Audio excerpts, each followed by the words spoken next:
Uh, stones are stones. You know what I mean? Like it. A lot of people, when they start strongman, that's what they see. They see the stones. You know, so they want to get after it. Um, it's it's a little weird at first because there's nothing else like it that you grew up with in the gym. It's not like anything that has a handle or especially something with a grip that makes it easier. So you just gotta go in deep, you know, and just pray to God that you could do it. But you know, that's once you do it once, it kind of gets a little easier. But that first time, I feel like it really stuns a lot of people. But for me, you know, I approach a stone um, just like anything that you're going to pick up that's odd object. So now with strongman, you have the sandbags, you have the kegs. They're all approached kind of similar. I like to straddle the stone, reach down. I like to get the biggest grip I can around it. So I kind of like stick my fingers as deep as possible. Sometimes I'll even have to roll it on one hand and really push the other hand underneath it. Try to get as much surface area on the stone as possible. You know, just your fingertips, your palms, your wrists, your forearms, even in the lower biceps if you can, to the upper biceps. Wrap it around, deadlift it up, place it on your lap, regrip, um, take your feet in closer, get into a good stance, squeeze, pick it up, roll it up your body until it, you know, gets to where it has to be. I tell people always just roll it right into your chin as high as possible, triple extension, and there you go. Easy peasy. Now for training, if you had like a stone series, what would you recommend like leading up to a show? I like I like doing you know, a lot of reps with one stone moving on. So like if let's just say it's, you know, a stone series up to 400 pounds, you know, you be able to do whatever that stone is when you're if you haven't done stones in a while, it's great. So they take that, just say the first stone is 250. 250, if the series is 5 stones or 6 stones, do it 5 or 6 times. That'll be, you know what I mean? Once you could do that pretty handily, go to the next one, you know what I mean? And do the 275 5 to 6 times. Once you can do that with no problem, you go to the 320, you do 5 or 6 times. And I like to go all the way until I could do that last stone 5 to 6 times. That's how I do it. And then it gives me the confidence to just go and run. Excellent. That's a great answer. How about yourself, Eric? What are your tips and how did you become a great stone learner in today's age of strongman? Uh-huh. I was actually born into it, kind of. I grew up in a rock quarry, working at a rock quarry and sand and gravel business. So, That's cheating. huh? From the time I was a kid, like I've just picked up stones. I remember working like there were stone crushers. Sometimes without going into details, like a stone would get lodged in there, and we'd have to shut the machine down and have to lift it out. I remember even as like a 13 or 14-year-old kid, I would go down in there and pick it up and have to pick up like a 250, 300-pound stone out of there. And these are natural stones. These aren't right. Like there's no tacky. It's just figuring out how to pick up a regular natural stone and pick it up. So like I said, that came natural to me. The first time I ever tried Atlas stones, I'd loaded, I think it was a 3 or 330 just without really thinking about it. Right. Because part of that was just, I had just done it for so much. Right. I think we all have our strengths and weaknesses, right? Like I'm generally a pretty good stone loader. I'm pretty good with like odd object stuff. I'm generally not as good at deadlifter, right? We all have stuff that just naturally, the first time you do it, like, oh shit, that's like I'm pretty good at this, right? As far as All that training, I'm sorry, go ahead. the years of child endangerment, man, makes you a great loader. Yeah, I actually got 2 hernias as a kid trying to lift stuff up that was too heavy when I was Rub some 6 dirt on years it. old. Yeah. But as far as training goes, I think kind of taking a multifaceted approach, right, in terms of what I would do for a stone run. Making sure you're training height, right, explosiveness, because depending on the series or the contest, there may that first platform, especially for shorter athletes, maybe actually the biggest struggle, right? Like I've competed against a few guys where they could actually get the last stone, but they really struggle with the first stone or two because of that height. So if you're only training to a 48-inch platform, for example, and you're not used to that 54, 56 or higher, that's going to be a big struggle. So learning how to be explosive out of your lap is going to be a really big, the first step, honestly, because it is the first step for a lot of series. So I've loaded. I don't do this as much now, although I will still load. I've loaded up to like 72, 77-inch platforms to really be explosive with it. with lighter stones.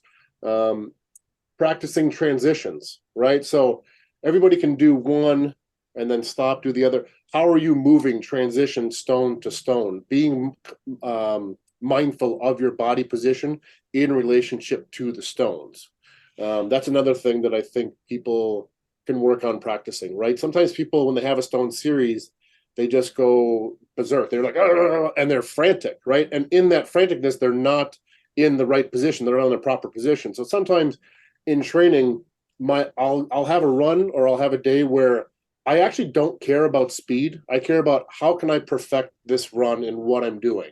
And generally what ends up happening is it's a pretty damn fast run, right? Versus if you're thinking, all right, I'm just going to go berserk on this thing. And now the third stone in, you're fumbling with because you're trying to be faster than you actually should be.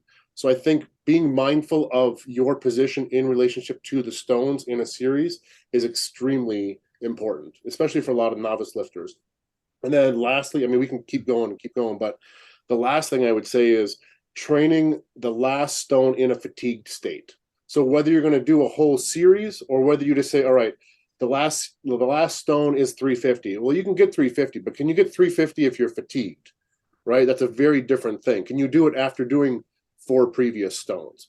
So whether that's actually doing a full stone series or maybe even just doing like I said, maybe the last stone is a 350. Maybe you're doing 250 for 4 reps or a 270 for 2 reps and a 300 for a rep, then on to that 350. It doesn't have to be a true 5 stone where every stone is different, but can you do it in a fatigued state? Or even doing like imam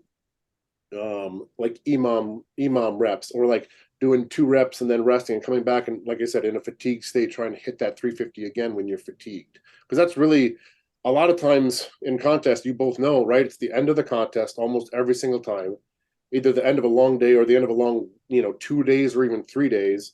So in a fatigued state, can you hit that? And if you're not training that, it can throw a lot of people off in the contest itself. Yeah, I agree with that. I agree with that 100%, especially with the tacky issues. Mm-hmm.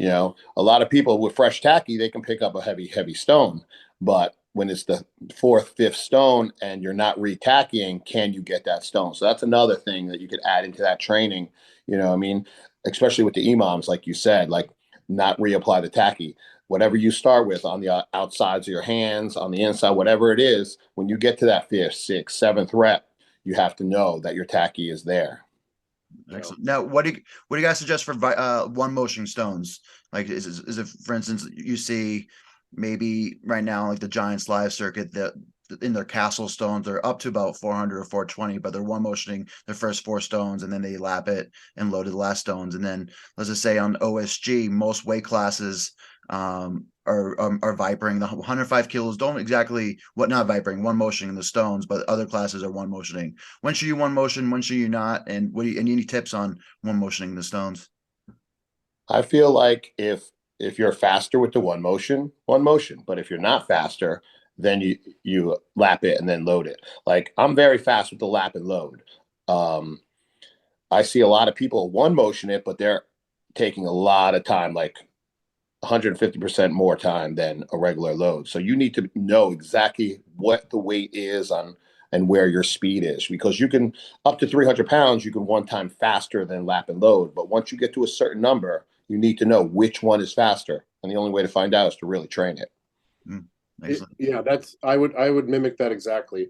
I had just had this conversation. I forget, maybe it was with you, Nick, maybe it was somebody else, where when it comes to, all right, when should you stop one motioning or transitioning from a one motion to that, is you mentally you have to guarantee yourself you're going to get it, right? If I'm ever even slightly worried that I'm not going to get it with a one motion, I'm not one motioning it. And I've done pretty well with that, right? But even contests now where I'm like, I don't feel 100% confident, then I'm going to go with a lap and a quick reload, right? So like I usually use 3 techniques. One, I'll do a one motion for the lighter stones, a lap and quick loader. I keep my hip position a little higher. Again, because I'm taller, I can benefit from that. I don't have to go super low. And then if I'm really fatigued or if it's a big ass stone, right, like especially diameter wise, where you really got to pull it in, drop your ass down, get around the thing. And I think having all 3 of those disposal is going to be important. You can't just say, well, I'm just going to do all that last one, because then it's going to be slow. But you're not going to, generally, unless the stones are really light for you, you're not going to one motion every single one, right? So having that and being able to switch is going to be important. A lot of great